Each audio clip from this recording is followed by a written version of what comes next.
Bum bum bum bum bum bum bum bum bum bum bum bum. The Peter Like Show.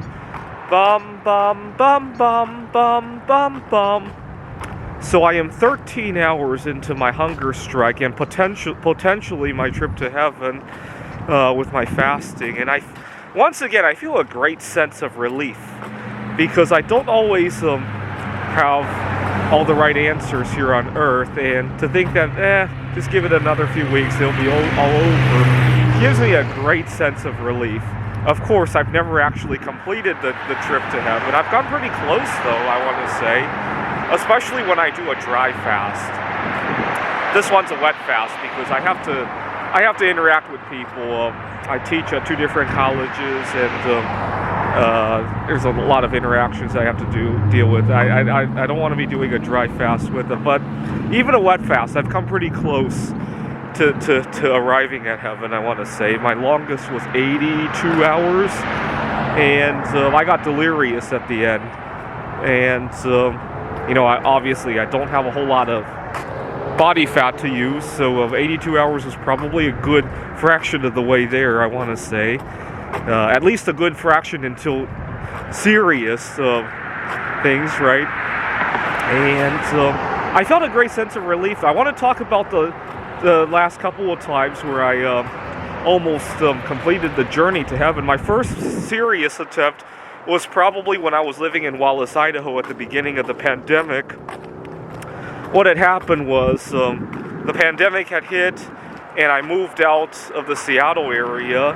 I spent a month in Helena and another month in Missoula. Actually, Missoula was probably where I first came up with the idea that one could fast themselves into heaven.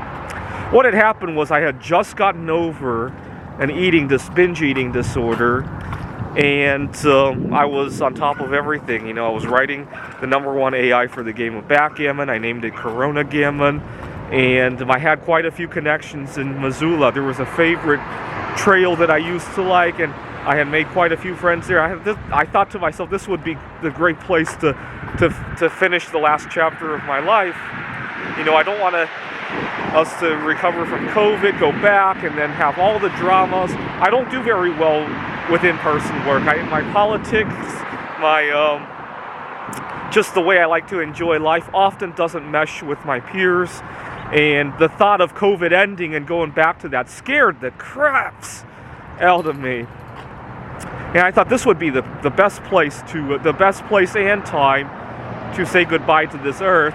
And so I stopped eating for, I think that time around it was 50 some hours. And I felt a great sense of relief wash all over me because, I'm enjoying the last moment. Kind of like if you were enjoying the last couple of days of a vacation, right? Or you were packing to go on vacation. It was the equivalent of that feeling. Of course, the vacation got canceled at the end, which, I got to live another 3 more years, but at the time, it was very frustrating. And then I moved to Wallace, Idaho, and again, I got really accepted for who I was over there. It helps that I wasn't working over there, right? If I took a job in Wallace, Idaho, it might be a whole different story, right? Unfortunately, our work culture still has a lot to be said, right? That's why a lot of people are quiet quitting or rage quitting, or at least negotiating. I discovered something this past month, though.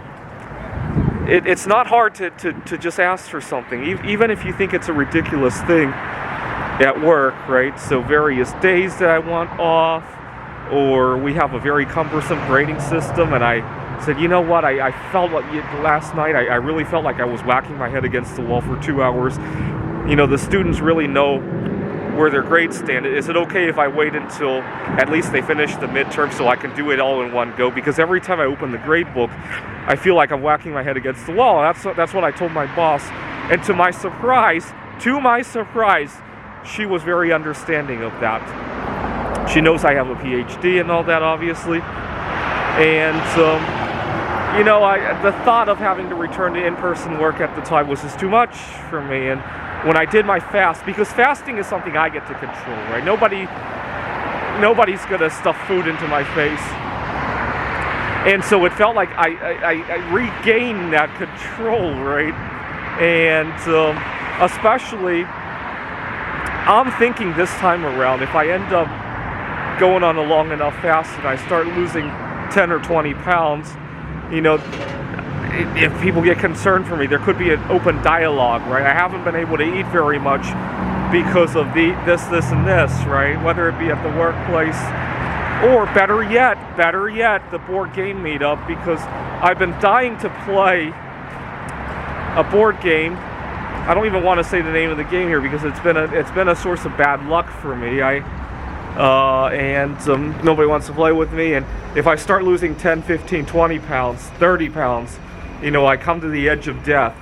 I think we could make a discussion. You know, I've been really depressed about not playing this game. Can we at least play this game? Maybe my friends at the board game meetup will say, you got to promise to eat if we played it. Yeah, that would be great, right? Anyway, some thoughts out there. Now, my very last quit eating and die plan was back during Yom Kippur. That was a dry fast. This past September, I distinctly remember feeling like a sense of peace wash all over me. This is going to be done with.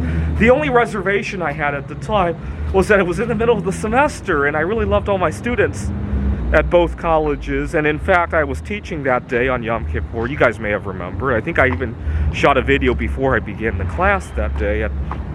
And one of the students had said something that was really beautiful. I can't remember the exact details, but he picked up on something on his homework, or he said something about his career path, and I was like, God, I gotta see him a couple more times. And so I canceled that trip to heaven. I thought I'll come back to it, and here we are today. I pushed back the vacation a couple of times because I was trying to resolve a couple of things, right? The board game meetup, and recently trying to go out there and network with people. And this trip is going to be a little bit challenging because this past week, or as of late, I've been mingling with people by eating out a lot, right? And I'll have to take a break from that too. Okay, so I am 13 hours into T+13 hours into this trip to heaven. Now, some people I want to meet in heaven. I had a classmate. He and I got into kind of a disagreement over a girl, but at least we could still see eye to eye with other things, right?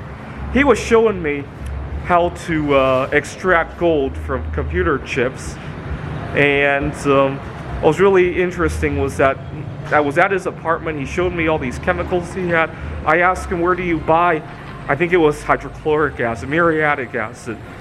He says, oh, you could buy it at Home Depot. Now, the girl we were fighting over was now working part-time at a Home Depot, and I didn't want to, even if I went to a different Home Depot than the one she was working, it's just a lot of sorrow and bad memories and all that. And so when he said Home Depot, I went, and he said, oh, yeah, I forgot it, go to Lowe's. And he knew why I didn't want to go to Home Depot. And that gave me a nice, warm, fuzzy feeling. Unfortunately, I never got around to the experiment. I had hoped to, I was 17 years old at the time, and my big dream at the time was to one day have a 400-ounce gold bar. And I wondered how many computer chips, we did a back-of-the-envelope calculation, how many computer chips you would need to recycle to have 400 ounces of gold, and it was quite a bit. I was busy with homework and all that stuff, and so I never got around to it until just recently, except it wasn't gold anymore. Now my ambitions are a little bit bigger, right? 5 protons bigger, right? Than the gold. Similar process, by the way. And plus, I won't need to look for computer chips anymore. I just need to look for household dust, right? I'll get around. I can't wait to meet him in heaven. He can play with his computer chips. I'll play with my household dust. And obviously, unfortunately, the girl that the two of us were feuding over has also since passed. And so that'll be the first 2 people that I meet up with over there. Now, the girl that we were feuding over, she has a distant ancestor that discovered the element that I was extracting from the household dust, Mary Curry, obviously. And You know, when I was a kid and I learned all about her biography and how she was widowed at the age of, what, 37? I thought to myself, one day I'm going to invent a time machine to go back and get to know her when she first became widowed. I kind of felt sorry for her, but now I feel like she probably already had another relationship going on around that time, right? So, assuming I'm wrong about her relationship to herself, right? I like to think of the time as she got widowed as her second marriage, but assuming I'm wrong, I'll probably go up to her and propose to her with a ring made of household dust. I can't wait to do that when I get to heaven.